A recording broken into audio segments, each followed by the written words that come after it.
All right, guys, we are back for huge tip number 5 of, basically that 5-part blogging 5-part blogging series, yeah. Okay, so what are we going to talk about, Andrew? Ooh, I don't know. This is a big one. I'm excited. Should I say it? Sure. You say it. You say it. I'll say it. You say it. You say it.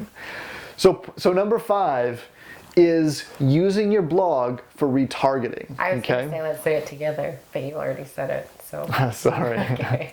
Go ahead. All right, Sorry. so retargeting is extremely powerful. Basically, the premise of it is, someone will go to a site and then, a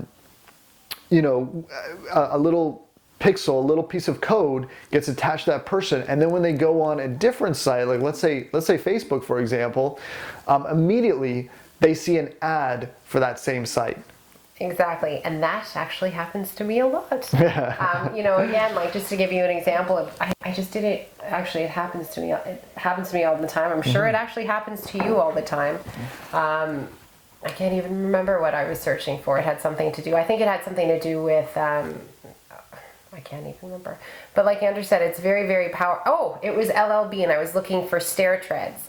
I was looking for stair treads. I don't even know what stair treads are. Because we have these beautiful old wooden stairs, except for our son, who likes to walk around in stockinged feet and jump and run up and down our stairs, often slips. And so I was looking for these stair treads, and I was told that LLB had some, so I went there. And then, of course, I clicked off, and then later on, when I was in my Facebook account, lo and behold, what shows up, but... LL Bean. Exactly. And this is so powerful. Every single one of the Fortune 500 companies are using retargeting. And I'm going to tell you why in a second. And with a blog, it's super easy. You just put one line of code into your blog, and it goes on every single page automatically. And what that means is, and the reason it's so powerful is because what you're dealing with is hyper-responsive buyers, okay? So people that have, just been to a website are most likely to buy within 72 hours. They're extremely likely to buy something, again, in 72 hours, and even for weeks after, they're likely to buy. So what you can do is you can deliver ads just exactly to those people, because let me tell you something about paid advertising. Retargeting is so powerful because, when someone is just on a website, and they spend some time there, maybe they looked at a sales letter or, whatever the case may be, or they're on your blog, that's when you want to connect with them. And again, it's a way to follow up with people automatically. Yes, multiple exposures being everywhere. Yeah, passively, it's a way where it happens instantaneously, right? So you don't need to because not all of us have the time to kind of, Figure out.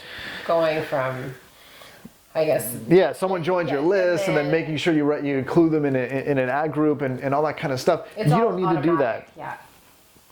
It is all automatic. And retargeting delivers the highest ROI because it's extremely relevant, right?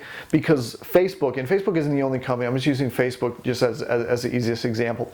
But when people go to Facebook and they've just been retargeting, Facebook loves to serve those ads back to people because they know it's very relevant to that person, because they know that person was just on that site because of the retargeting code, right?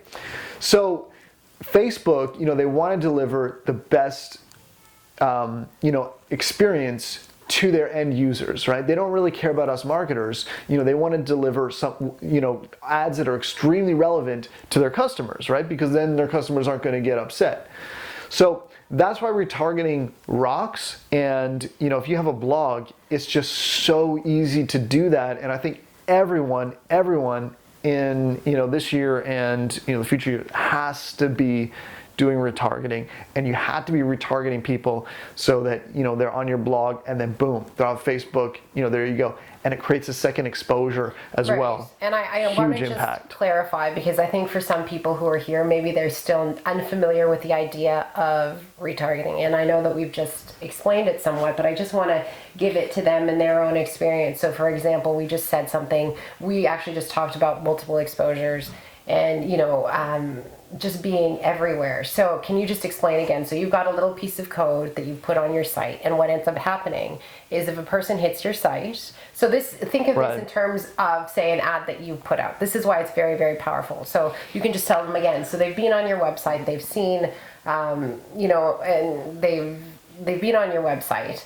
And then what ends up happening is, again, like say they go to Facebook, for example, well, then you can be there as well just because of that little piece of code.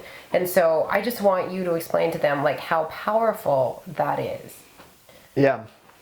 I mean, here's the thing, guys. When people go to your site, and then basically it all happens in the background, just a little pixel loads and lets Facebook know that whenever that person goes back on Facebook, you can have an ad that delivers to them right away.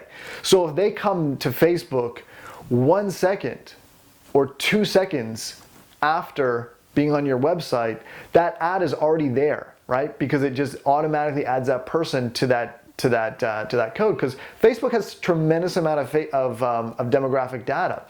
But these people, just think, these people have just been on your site, and then they're seeing an ad for you. It's professionalism. It's highly relevant. It's going to actually shock them. There's the whole Bader-Meinhof effect. Yeah, that element of surprise too. That whole idea that they just saw you and now here you are. It's very, very, very powerful. And so again, like without a blog and without having any of these things, you can't actually even participate in that, which is a huge. And the best thing is, because it's so relevant and because it's so high ROI, it's a very inexpensive ad spend. I will always tell people, that if you have a limited marketing budget, the best thing to do to spend your money is on running ads to people that have already been to your blog. It's going to be inexpensive, it's going to be high converting, it's going to be perfect for you. So that brand new person that and you don't even need to think about, oh, who am I going to target, right? That whole thing of or keywords, if you're on Google AdWords, you don't even need to think about any of that stuff. You just need to add that retargeting pixel, and then you can capitalize on the best, most responsive, hyper-responsive prospects that are most interested in your business, in your life, in your blog, and boom, it's incredible. But you got to have a blog in order to be able to use it effectively. Exactly. All right, guys. Well, I hope you enjoyed this 5-part series, and if you have any questions, reach out to us, let us know, and we'd be more than happy to clarify everything for you.